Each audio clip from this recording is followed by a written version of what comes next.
अस्सलामुअलैकुम। MGT 111 का lesson number 17 delegation of authority को समझने की कोशिश करते हैं। पहला टॉपिक है हाउ इज़ अथॉरिटी डेलीगेटेड। कुछ वक्त के लिए आप सपोज़ करें कि आप एक ऑर्गेनाइजेशन का हेड है, तो first we will see how authority is delegated. सबसे पहले हम ये देखना चाहते हैं कि किस तरह अथॉरिटी को डेलीगेट किया जाता है।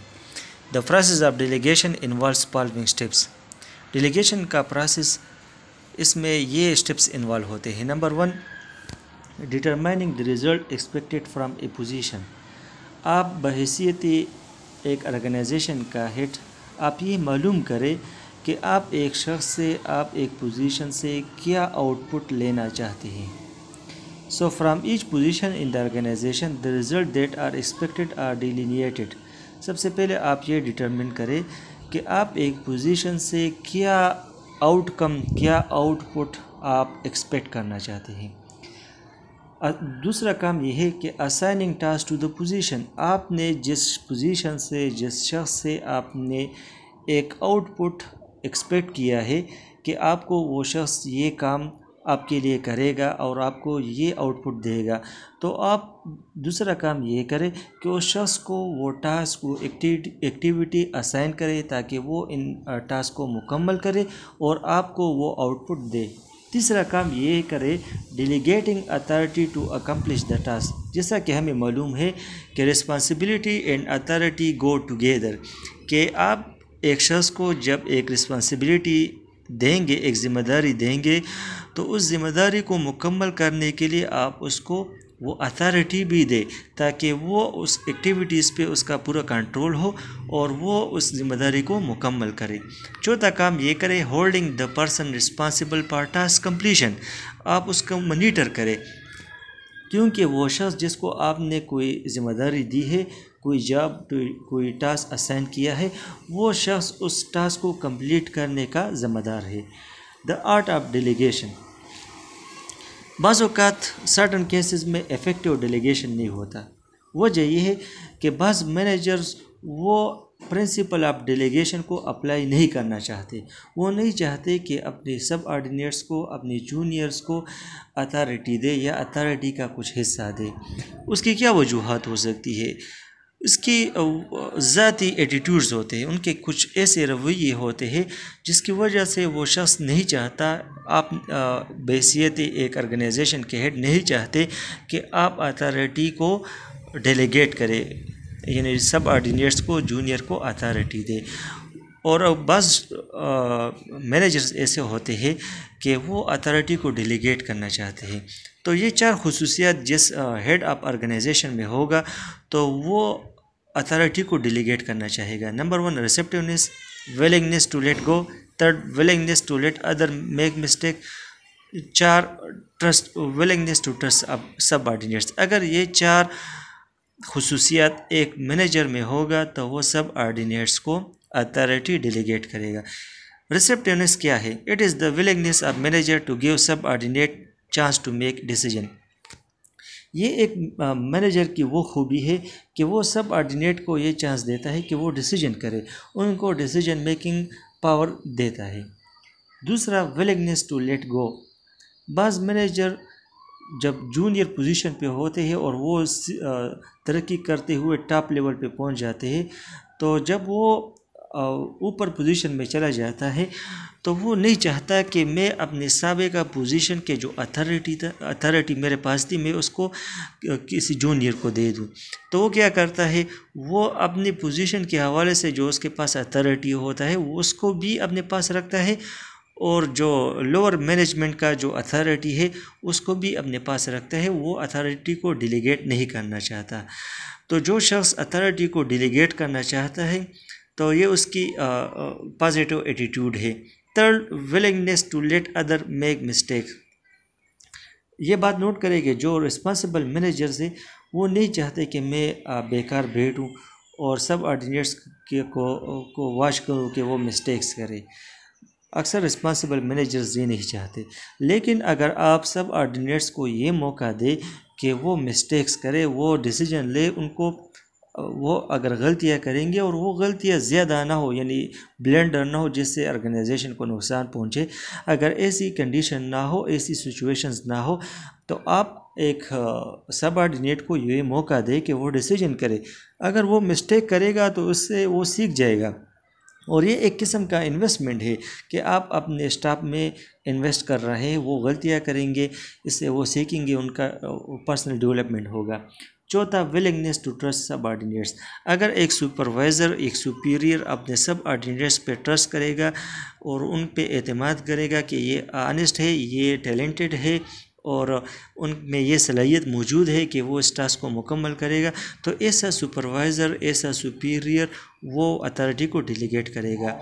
अगर ऐसा ना हो तो फिर क्या होगा? अगर ये चार करेक्टरिस्टिक एक मैनेजर में ना हो तो वो अथॉरिटी को डेलीगेट नहीं करेगा।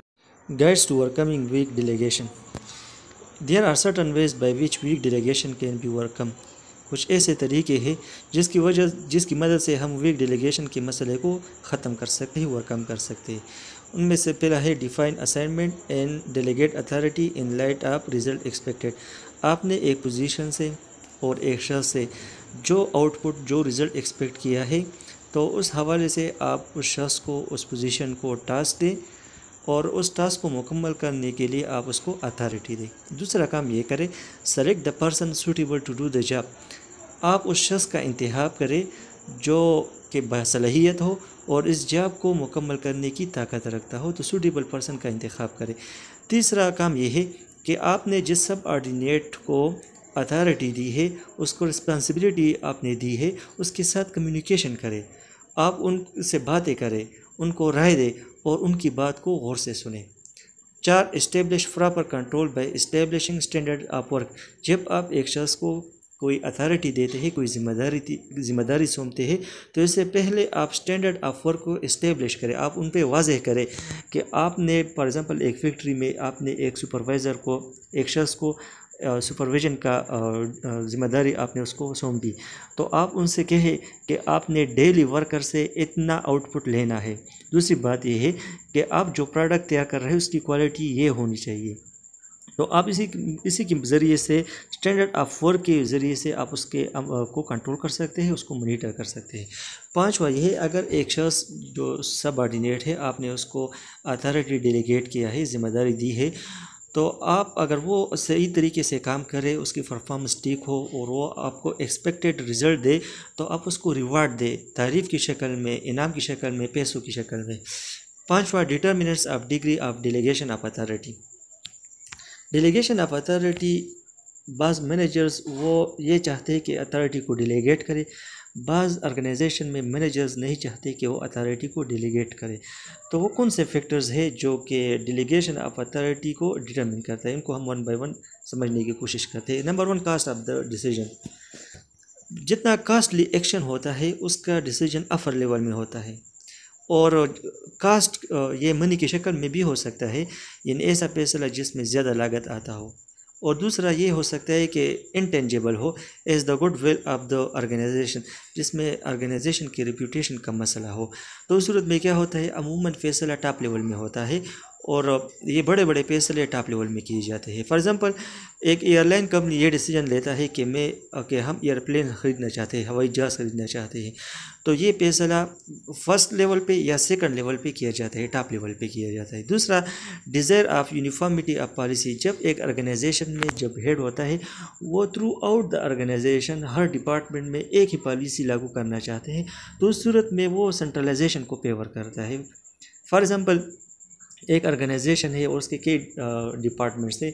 अगर हम डिपार्टमेंटलाइजेशन बाय जियोग्राफी की बात करें तो ईस्टर्न रीजन में भी है, वेस्टर्न रीजन में भी है, सेंट्रल रीजन में भी है, तो वो चाहते हैं कि यहाँ पे पॉलिसी यूनिफॉर्म हो।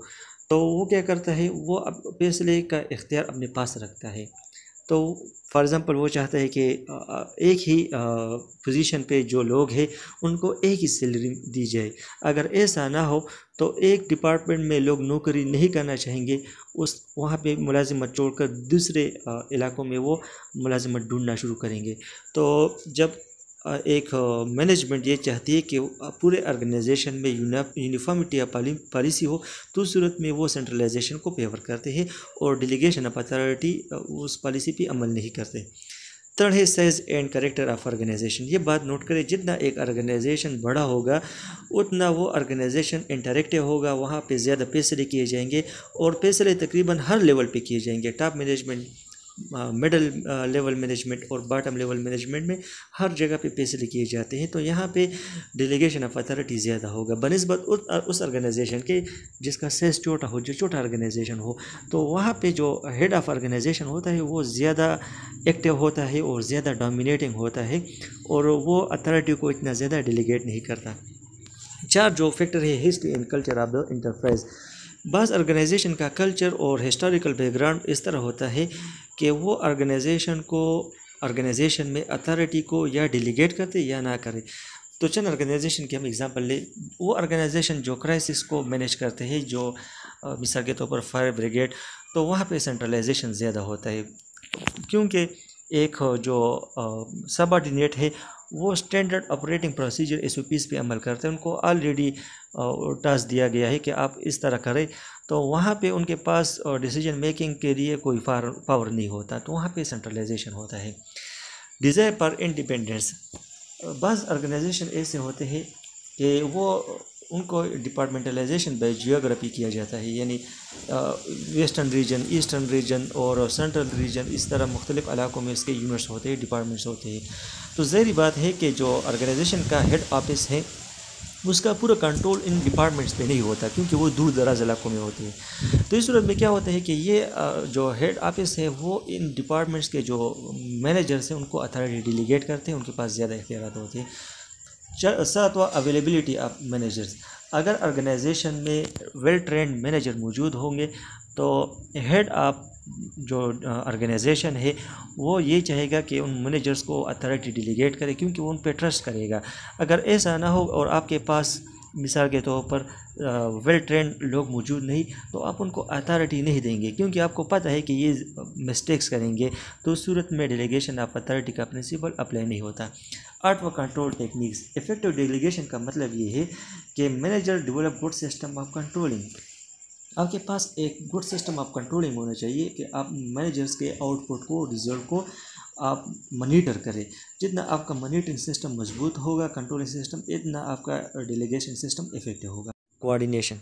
ये बात नोट करें कि हर ऑर्गेनाइजेशन एक गोल अचीव करने के लिए बनाया जाता है और ये बात भी हमें मालूम है कि हर ऑर्गेनाइजेशन में मुख्तलिफ डिपार्टमेंट्स होते हैं, तो इन डिपार्टमेंट्स के एक्टिविटीज़ को इंटीग्रेट करना, उनमें कोऑर्डिनेशन पैदा करना इंतहाई ज़रूरी है। So coordination is a process of integrating activities of the separate departments. मुख्तलिफ डिपार्टमेंट्स के एक्टिविटीज़ को इंटीग्रेट करने के अमल को कोऑर्डिनेशन कहा जाता है। और ये क्यों ज़रूरी है? In order to achieve organisational goals effectively and efficiently, ताकि ऑर्गेनाइजेशनल गोल्स को एफिशिएंटली और इफ़ेक्टिवली वो हम अचीव कर सकें। अगर कोऑर्डिनेशन ना हो तो क्या नुकसान होता है? अगर कोऑर्डिनेशन ना हो तो लोग टोटल ऑर्गेनाइजेशन के ऑब्जेक्टिव्स को नज़रअंदाज करेंगे और सिर्फ अपने डिपार्टमेंटल इंटरेस्ट को परसीव करेंगे। मिसाल के तौर पर मैं एग्जांपल दूं, मैं एक स्कूल में साइंस टीचर हूं और मैं साइंस लैब का इंचार्ज हूं। अगर कोऑर्डिनेशन ना हो तो मैं पूरी कोशिश करूंगा कि स्कूल में जितना भी पैसा है वो तमाम पैसा मैं साइंस लैब पे लगा लूँ, वहाँ पे ख़र्च करूँ, वहाँ पे फैसिलिटीज़ प्रोवाइड करूँ। तो क्योंकि मेरा चूँकि डायरेक्ट वास्ता अपने सब्जेक्ट के साथ है, साइंस लैब के साथ है, तो मैं उसी के लिए सिर्फ सोचूंगा। तो अगर कोऑर्डिनेशन होगा तो फिर मैं ऑर्गेनाइजेशनल गोल्स की तरफ तवज्जो दूंगा और ऑर्गेनाइजेशन का जो गोल्स है उसको मद्देनज़र रख कर मैं फैसले करूँगा। So the importance of coordination वो बहुत is due to the high degree of specialisation या डिवीजन ऑफ वर्क। क्योंकि ऑर्गेनाइजेशन में डिवीजन ऑफ वर्क है, डिपार्टमेंट्स हैं, तो इस सूरत में कोऑर्डिनेशन इंतहाई अहम है। अगर कोऑर्डिनेशन ना हो तो लोगों की सोच वो महदूद होगी क्योंकि वो सिर्फ अपने डिपार्टमेंट के फ़ायदे के लिए सोचेंगे। So therefore coordination of different specialised area is very essential. Specialisation की वजह से 4 इफ़ेक्ट्स पैदा होते हैं लोगों पे। Number 1, own perception on organisational goals. हर ऑर्गेनाइजेशन में मुख्तलिफ डिपार्टमेंट्स हैं। फॉर एग्ज़ाम्पल एक ऑर्गेनाइजेशन है, वो डिटर्जेंट भी बना रहा है, वो सोप भी बना रहा है, वो टूथपेस्ट भी बना रहा है। तो अगर एक डिपार्टमेंट से ताल्लुक़ रखने वाला एक शख्स वो सिर्फ अपने डिपार्टमेंट के हवाले से वो सोचेगा और पूरी ऑर्गेनाइजेशन पे अप्लाई करेगा, हालांकि उसका जो सोच है एक डिपार्टमेंट का जो हेड है वो महदूद है। तो यहाँ पे अगर हम अकाउंटेंट के एग्जांपल ले लें कि अकाउंटेंट के यहाँ कास्ट कंट्रोल वो इंतहाई इम्पॉर्टेंट है, जबकि रिसर्च के डिपार्टमेंट से जो ताल्लुक़ रखता है उसके यहाँ रिसर्च ये इंतहाई इम्पॉर्टेंट चीज़ होती है।